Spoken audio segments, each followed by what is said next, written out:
few questions, and this is a question that I got from my friend Ron. Ron, how are you doing? Thank you for reaching out to me.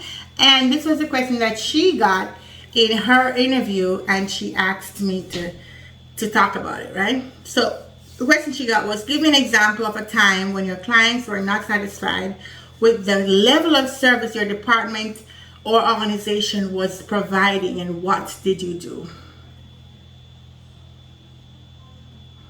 If you got this question in an interview, what would you say? Right? So let me read it for you again. Give an example of a time when your clients were not satisfied with the level of service your department or organization was providing. What did you do? So you have to really interpret the question. They're not asking you guys what you did when somebody wasn't happy with your level of service. It's the organization or your department's level of service that they were not happy with, and what did you do to solve that? So it's literally a question about how do you solve for client complaints, for example, right? So that's what it is.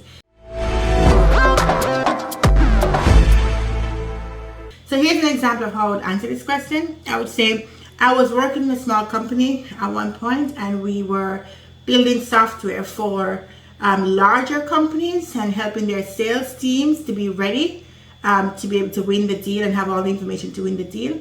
And even though we had great tools, we had great ways to help these larger teams to be prepared for the sales call and to try to win the deal.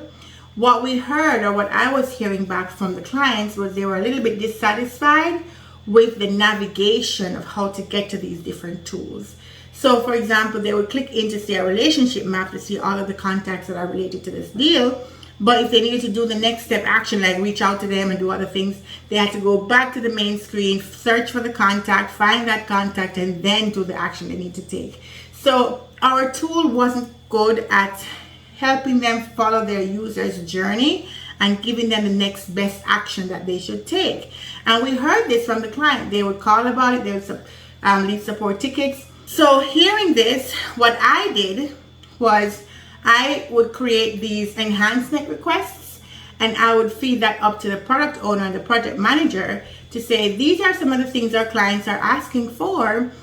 And then that would float itself up to the roadmap. And once it got to the roadmap, because of the volume of people who are requesting this change, it got prioritized, and I was able to have the follow-up discussion with the technical team, do the ideation, figure out the best solution to do this. We came up with a solution, I documented it, and then I was able to get it into a sprint, have it developed, and have it released. And so now the tool has this next action button that would help them take them to the next logical step, and they could do the actions that they needed without having to do all this navigation, all this clicking around.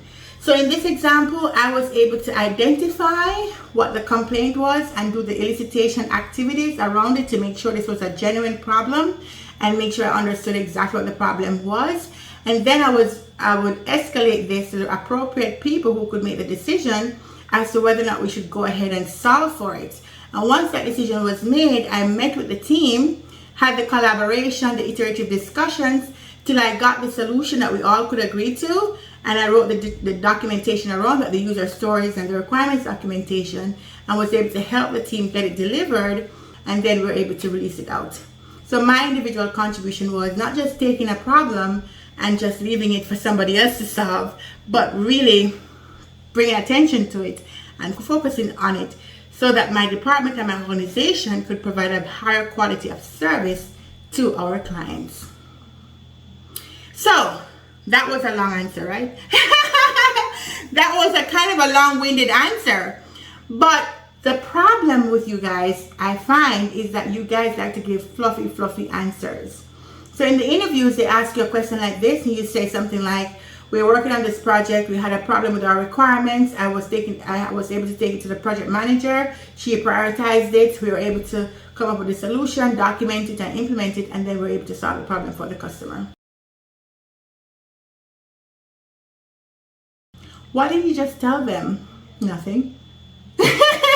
Because they can't really see enough detail. It's high level, it's fluffy, it's like textbooky, you know.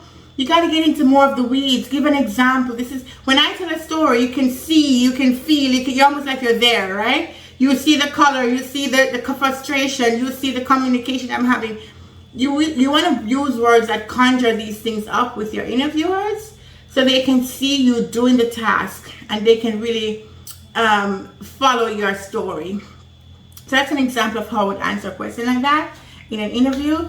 So I hope this was helpful for you. I hope that if you get a question like this in your next interview, you're able to tell stories that are colorful, that they're not too fluffy, but they're not in the weeds either. You don't want them to get lost in the detail. You have to find that right middle balance where there is enough detail for them to feel like you're telling them something meaningful, but not too much detail for them to get lost in what are you talking about? I don't know what these things mean. Like, avoid acronyms, avoid all the things that are company jargons. Just try to tell a story that somebody who's not in that world can actually understand. Now, before I leave, there's another part of this where a lot of you are out there with fake resumes. Fake resumes. I talk about this all the time. But because you put a fake resume out there, when it comes time to tell the story, you can't tell any story because it's not on your resume. Yeah? So you have to try to find and come up with a story to match the lies you told on your resume. And now you are in a trap because maybe a question like this, you have a good example from your prior job, from a job that you were probably not a business analyst. And you just don't want to say it because you think everything has to be from a business analyst role. That's not true. They never asked you that this job is a business analyst job. It says an example of a time when your clients were not satisfied with the level of service. You could have been working at a restaurant. What you're trying to show them is your skill at how you solve problems.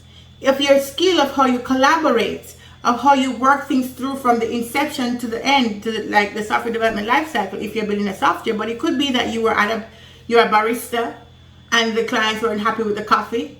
And what you did, you went to your manager and said, hey, this is what the clients are often asking for. We don't have that on the menu. Is it possible for us to think about that? They take it off and they go do some research and they say, well, we could probably source these beans from Mexico as opposed to sourcing them from the other place in Africa. And now we're going to go take these Mexican beans and they already come grilled, and you work with them to see if you can come up with a better process for making the coffee better. All of these things are examples, but it's showing your tenacity, your consistency, the ability for you to solve a problem. Sometimes the answer doesn't have to come from the realm of corporate world. You can give personal stories as answers. You can give jobs that are not corporate jobs as answers. What you want to make sure in your answer is that it shows you shining, that you are the main person that is making the solution come together. You didn't get help from outside. Nobody came and saved you, right? You took all the steps with the appropriate approval because you can't solve everything by yourself. You don't own the companies you work for. So nobody's going to believe that you just took it up on yourself and solved it by yourself. You have to show how you work within the ecosystem, how you report to whoever needs to be reported to, how you keep their attention on what needs to be kept attention on, how you are responsible and accountable, person of integrity, yeah, or you empathize with your clients, yeah. That's what you want to show in these answers. So they can draw from it, oh, you know what, this is a good person to have in the organization. Let's keep her in the running. Let's move her to the next level of the interview process, right? So that's my example of how I would answer a question like this. And I hope that you guys found it useful. And I will see y'all in the next video. Take care. Bye-bye.